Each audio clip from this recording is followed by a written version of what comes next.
खुलुमबाय लोगोफोर, एनबि ब्रह्म चेनेलाव नोंथांमोनखौ गोजोन फुंबिलिनि बयनिसिमबो गाहाम हामलायथि बावहरग्रोनाय जाबाय।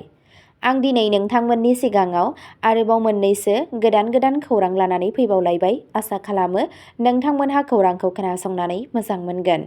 आरो बेजों लोगोसेनो नोंथांमोनहा सानफ्रोमबो फुंबिलि समाव बेबादिनो गोदान खौरांनि आपडेट मोननो थाखाय चेनेलखौ साबस्क्राइब खालामनानै लादो आरो खौरांखौ खोनासंनानै मोजां मोनोब्ला अन्नानै लाइक, शेयार आरो कमेन्टबो खालामनानै होलांब्लानो जाबाय।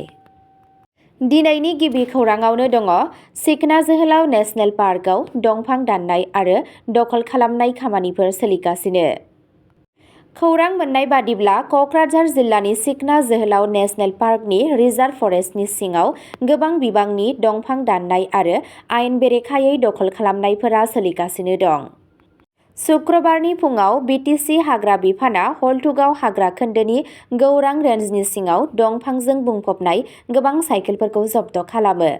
सुलुंनिफ्राय मिथिनो मोननाय बादिब्ला बिफाननि बिबानगिरिफोरा फुंनि समाव दंफांजों लोगोसे साइकेलफोरखौ हमदों, नाथाय सिखावफोरा खारखोमानो हायो। गुबुन मोनसे खौराङाव दङ हाथिगाव पुलिसआ गारि खावनाय मास्टार माइन्डखौ खायो। भारा लानाय गारिनि सायाव अजद होनायनि उनाव हाथिगाव पुलिसआ गारि खावनायनि दायाव सासे सुबुंखौ खादों। पुलिसआ फोरमायनाय बादिब्ला नाजोरानि थागिरि मन्टु गस्वामीआ 1 जानुवारि खालि गावनि गारिखौ भारायाव होदोंमोन, नाथाय बोखांनो हायाखैमोन होननानै एफआइआर होदों। अजदनि सायाव पुलिसआ नायबिजिरनायखौ जागायो, जायनि जाहोनाव बिथांमोनहा कमलपुरनि थागिबि भेटापारानि रुपज्यति दाससिम सौहैयो। खौरां मोननाय बादिब्ला दासआ HDFC बेंकनि सासे मेनेजार महरै सिनायथि होदोंमोन आरो बुंदोंमोन दि गारिफोरखौ मावख'आरि बेंकिं थांखिनि थाखाय गोनांथि जादों होनना। नाथाय पुलिसआ अजद होदों दि बियो गारिफोरखौ आयेन बादियै खामानि मावनायनि अनगायै थामथि हान्जानो फानदों। बिथाङा बे आदबखौ बाहायनानै गासै गं 80सो गारिफोरखौ फानखांबाय होनना मिथिनो मोननाय जायो। पुलिसआ रुपज्यति दासखौ खानानै लायो आरो बेनि सायाव नायबिजिरनाया सोलिगासिनो दं। गुबुन मोनसे खौराङाव दङ केरेलानि वायनाडआव उन्दै हिन्जावसाखौ एसिड गाग्लोबनायनि उनाव 53 बोसोर बैसोनि सुबुंखौ खादों। बे जाथाया शुक्रबाराव जादों। केरेलानि वायनाड जिल्लायाव सासे 14 बोसोर बैसोनि हिन्जावसाखौ बेनि नसुंसेनि सुबुङा एसिडजों गाग्लोबनायनि जाहोनाव गोब्राबै खामग्लिनो गोनां जायो होनना पुलिसआ सनिबारखालि फोरमायदों। दायनिगिरि 53 बोसोर बैसोनि राजु ज'स मुंनि प्रियदर्शी उनाथि माराकाबु पुलपालीनि थागिरिखौ हमनो हायो। बोलि जानांनाय सुबुंखौ गिबियाव खाथिनि सोरखारि देहा फाहामसालियाव लांनाय जादोंमोन आरो उनाव उननि फाहामथायनि थाखाय क'झिक'ड मेडिकेल कलेज हस्पिटालाव लांनाय जादों। सासे पुलिस अफिसारआ फोरमायनाय बादिब्ला बियो 40% खामदों, जेराव बिनि मोखांआवबो जोखोम जादों। गाग्लोबनायनि उनाव दायनिगिरिया जाथायथिलिनिफ्राय खारलांदों, नाथाय सनिबारनि फुङाव हमजायो। बिबानगिरिफोरा बुंदों दि गाग्लोबनायनि गुबै थांखिखौ मिथिनो थाखाय बिथांनिफ्राय सोंथि खालामनाय जादों। गुबुन मोनसे खौराङाव दङ सिनाय मोनै आइजोखौ अरांआव गोथैसालिनि साखाथियाव फासि नांनाय हालोदाव मोननाय जादों। बृहस्पतिबाराव उदालगुरि जिल्लानि दिमापुरि गामि रैखाथि दोलो (VDP) आ जायगानि गोथैसालिनि साखाथियाव फांसे बिफांआव दिन्दां थानाय सासे सिनाय मोनै आइजोनि गोथै सह'खौ अरां पुलिस थानायाव मिथिहोहरो। पुलिसनि सुलुंनिफ्राय मिथिनो मोननाय बादिब्ला 15 जानुवारि खालि सानजौफु 12 रिंगासोआव बे खौरांखौ मोनदों। बेनि उनाव अरां पुलिस थानायाव 15 जानुवारि 2026 अक्ट'नि GDE नं 15 नि सिङाव जेनेरेल डायरि एन्ट्रि रेकर्ड खालामो। थैनायनि गुबै जाहोनखौ मिथिनो थाखाय गोथै सह'खौ पस्टमर्टेम आनजादनि थाखाय उदालगुरि सिभिल हस्पिटालाव दैथायहरनाय जायो। पुलिसआ फोरमायनाय बादिब्ला थैनाय आइजोखौ दासिमबो सिनायनो हानाय जायाखै। गिबि नोजोरनिफ्राय मिथिनो मोनो दि बियो आदिबासि हारिनि जानो हागौ। बिथांनि बैसोआ 35 निफ्राय 40 बोसोरनि गेजेराव साननाय जादों। फारसेथिं पुलिसआ आरोबाव आयेनारि राहा लाबाय आरो थैनाय सुबुंखौ सिनायनो थाखाय खामानि मावगासिनो दं। गुबुन मोनसे खौराङाव दङ डिब्रुगड़आव गोख्रै खारनाय गारिजों सौग्रावनानै लख्रानि जिउ खहा। डिब्रुगड़ जिल्लानि 2 नं धरनिया नाहरकटिया ओनसोलाव बृहस्पतिबार मोनाबिलियाव लख्राया लामा बारगासिनो दंमोन।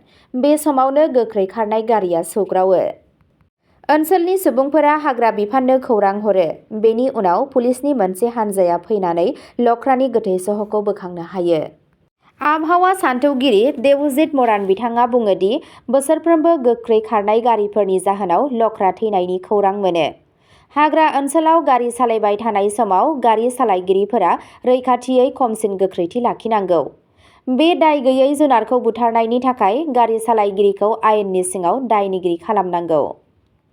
गुबुन मोनसे खौराङाव दङ 5 बोसोर बैसोनि गथ'खौ लांखारनायनिफ्राय रैखा खालामबाय।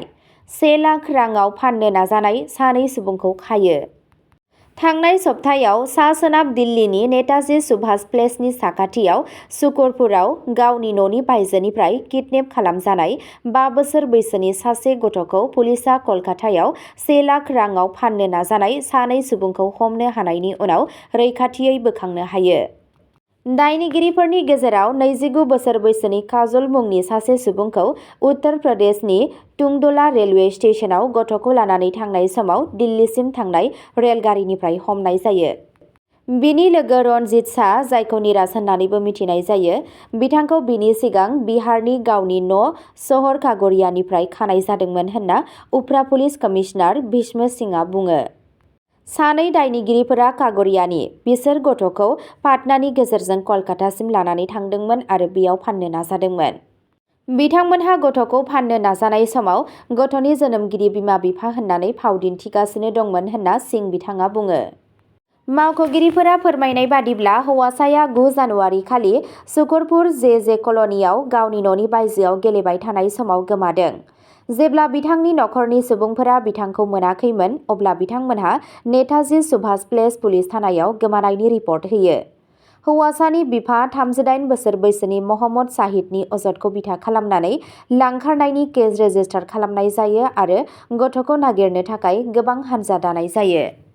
नायबिजिरनायाव पुलिसआ ओनसोलनि सीसीटीवी फुटेजखौ नायबिजिरो आरो मिथिनो मोनो दि हौवासाखौ सासे आइजोआ लांदों। भिडिअ'आव बिथांखौ फन कल खालामनाय नुनो मोननाय जादों। टेकनिकेल सार्भिलेन्स आरो सुबुं इन्टेलिजेन्सनि हेफाजाबजों बिथांखौ उत्तमनगरनि थागिरि काजल होननानै सिनायथिनाय जायो।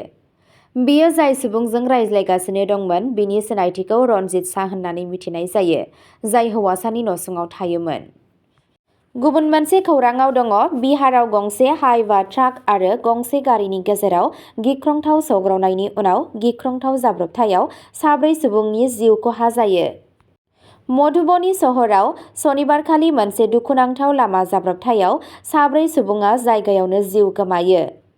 बे जाब्रबथाया मोब्लिब मावख'नि मोखाङाव जायो जेब्ला गंसे गोख्रै खारनाय ट्राक आरो गंसे गारिआ मोखांजों सौग्रावलायो। सौग्रावनाया ओरैबायदि गोब्राबमोन दि गारिआ आबुङै बायफ्लेदों आरो सिङाव थानाय बयबो गोब्राबै जोखोम जादों। जाथायनि खौरां मोननाय लोगो लोगो सदर पुलिसआ जाथाय जायगायाव सौहैयो आरो जायगानि सुबुंफोरनि हेफाजाबजों गासैबो जोखोम जानाय सुबुंफोरखौ सदर देहा फाहामसालिसिम लानानै थाङो, जेराव डक्टरफोरा 4 सुबुंखौ थैबाय होननानै फोसावो। बेनि उनाव पुलिसआ गोथै सहफोरखौ गावनि आवथायाव लानानै पस्टमर्टेमनि थाखाय सदर हस्पिटालाव दैथायहरो। पुलिसआ गासै जाथायनि सायाव नायबिजिरगासिनो दं आरो जाब्रबथायनि जाहोनखौ मिथिनो नाजागासिनो दं। गुबुन मोनसे खौराङाव दङ रेलजों सौग्रावनानै सेंग्रानि जिउ खहा। रेल लामाफोराव बेरायबाय थानाय समाव जाब्रबथाय। मकर संक्रान्तिनि थाखाय गामियाव फैदोंमोन। शाजापुर जिल्लानि बेरसा पुलिस थानानि सिङाव थानाय आकिया चौहानी गामियाव शुक्रबारनि मोनायाव ट्रेनजों सौग्रावनानै सासे लाइमोननि जिउ खहा जायो। जिउ गोमानाय सुबुंखौ अनिल होनना सिनायथि मोननाय जादों, जाय बिथाङा आकिया चौहानी गामिनि थागिरिमोन। बिथाङा आथिखालाव उज्जैनाव थायोमोन आरो खामानि मावगासिनो दंमोन आरो मकर संक्रान्ति फोरबोनि समाव गावनि गामियाव फैदोंमोन। शुक्रबारनि मोनायाव माबा मोनसे जाहोननि थाखाय बियो रेल लामाफोराव बेरायगासिनो दंमोन। बे समावनो हरखाबनो गंसे ट्रेनआ बिनि मोखाङाव फैदों। अनिलआ गावखौ बासायनो हायाखै, जायनि जाहोनाव जायगायावनो बिथांनि जिउ खहा जायो। जोबथा खौराङाव दङ जार्मानिनि हामबार्गआव बास रेल गारिनि सौग्रावनायाव सासे सुबुंनि जिउ खहा, 9 जोखोम। नोगोरमानि अर खोमोरग्रा बिफाना फोरमायनाय बादिब्ला शुक्रबारखालि हामबार्गनि दारिमिनारि ओनसोलाव गंसे पेसेन्जार बास आरो गंसे रेल इन्जिननि गेजेराव सौग्रावनायाव सासे सुबुंनि जिउ खहा जायो आरो 9 सुबुंफोरा जोखोम जायो। खालि गारि सालायगिरियाल' जिउ खैफोद गोनां हालोदाव दं आरो गुबुन सानै दावबायारिफ्रा गोब्राबै जोखोम जादों। गुबुनफोरा एसेल' जखम जादों। गासै 5 सुबुंखौ देहा फाहामनायनि थाखाय जायगानि देहा फाहामसालिफोराव लांनाय जादों।